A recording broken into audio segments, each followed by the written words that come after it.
We are a homeschooling family. We were sent this handwriting kit to give it a try, so let's try it. Okay, to start off, it has a handle, which really makes us handy if you want to take this on car rides. Handle. As homeschoolers, this is great because if you're going to go with big siblings to the library while they have an event, you can bring this and let the kids do some work in the back seat. Let's see what we have here. Instructions, got a dry erase marker. You can get these at the dollar store, and I actually have some from the dollar store, but in a kit together, everything makes things a lot handier. This is a thick cardboard to hold it all. It feels like it'll probably last you a little while. My boys are really hard on these things, so they won't last us as long as it lasts most people. And then the pins can go right in here. Give me these pins. The pins fit in there perfectly. And look, they don't even fall out. Pretty handy. And then it has the little finger grip right there, so they come out. Nice. Let's move on to some of the things. Not only is it handwriting practice, but it's fun little puzzles. In this case, it's talking about the senses. Hear, see, taste, smell, touch, and then you'll circle the ones that you can hear. For instance, can you hear an avocado? Oh. We're going to let Edmund do one of these while Crosby does another one. Handwriting and then circle.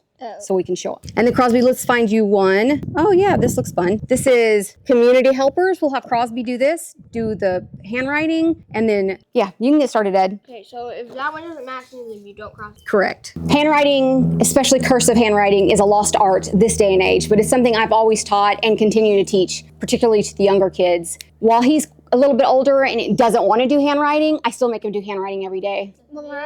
Am I doing all My of handwriting these? is just fine. At least do the first 3. Mom hopes to make me do cursive. If you're interested in hearing more about our school days, be sure to subscribe so that you can get little tidbits of what we do that could help you. I've been homeschooling for over 20 years, so I think I know a thing or two, and I could certainly stand to learn a lot more. These are great quiet time activities in the afternoons after your kids have finished their schoolwork, but you want to give them a little bit of enrichment. Great for practicing handwriting. It's really fun, colorful. It's vibrant so that it makes them want to do it a little bit more than a regular handwriting page. Done. Very good. These are for beginning handwriters. They just practice writing on the lines. I have actually had some of these made myself, cut them out, laminated them, and then put them on a jump ring so that they could practice lines. Now my kids are older, so they don't need to practice lines, but this is great for 2- and 3-year-olds who just want to do what the older kids are doing. And then even on the back of these, a lot of these are just really fun activities like drawing. So you get out 2 or 3 of these at a time, and it takes up about 15 or 20 minutes of their school day, or if you want them to have quiet time. And a couple of them are more fun, and a couple of them are more learning, enrichment, practicing, like the hairstyle one. I want to do this one right now, in fact. So with the mix of a couple of them, it makes it a little more fun. I wouldn't give them the entire set all at once. That's going to be too much, but just hand them 1 or 2 to do. Here's another thing. This is for a little bit older kids who are emerging readers to sound out. So they're getting handwriting practice and sounding out. I think that this will probably work best if you do 1 or 2 pages, skip a day or 2, 1 or 2 pages. I definitely wouldn't give them all to them at once. I definitely wouldn't do it day after day because you want this to last a few weeks, a few months to get your money's worth on it and make it more fun. So you got to spread it out. You got to bring it in at certain times and not every day. You done over there, Crosby? Yep, I was just erasing. Yeah. Okay. What I like about this is especially great. Like I said, I actually have some of these too. It's great for practicing handwriting, which Ed is going to do right now for you. Okay. It's a trick all along. Write your name. Edmund or Ed? Edmund. You've been writing your name since you were 2. You could see all of those, and you couldn't hear any of those. Yes, you can see on the paper.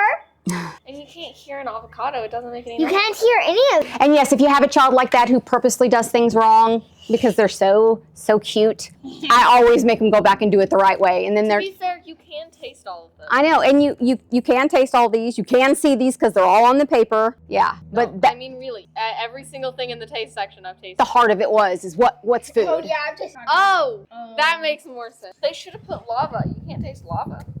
Fire. Now, based on my experience with activities of this nature, your kids are going to want to do them all in one day, and they may even want to do them several days in a row, but then they're going to grow tired of them, which is why I suggest waiting a few days to hand them out. And do it small bits at a time so that it lasts you a while. Also, it could be one of those things where you just leave it in the car when you're going to be stopped somewhere. One last tip for you before we go. You do want to erase this before you put it in its case. And I prefer to have them erase their own stuff because it teaches them a little bit of let's clean up when we play. Satisfying.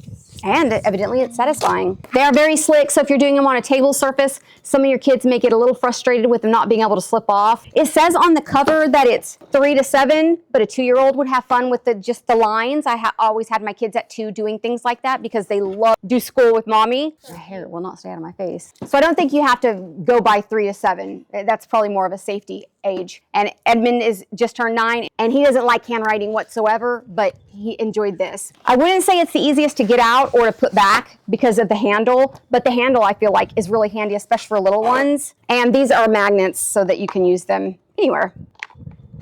We actually have one of these that is magnetized that we keep on the refrigerator. So you could put magnets on this and stick it to the refrigerator and let them write little notes on the refrigerator or their verses for the week. And then it seals in. Very nice. Nothing is coming undone here. Great for carrying around. Crosby, what did you think of it? I'm 13 and I liked it. It was fun. I like drawing. I love tracing lines. It's really fun to me. I don't know why. But I always like doing it. Yeah, you were coloring the airplane, and everyone loves coloring, so that makes sense. It's made for like 4-year-olds, 4 or 5-year-olds, but I think it was 5 or 6 out of 10. Okay, 5 or 6 out of 10. I give this about a 7 as far as a fun handwriting practice goes. Tell us what you do for handwriting, and if you're interested in hearing some more of our handwriting things, let me know, and I'll make a video. See you real soon. Bye.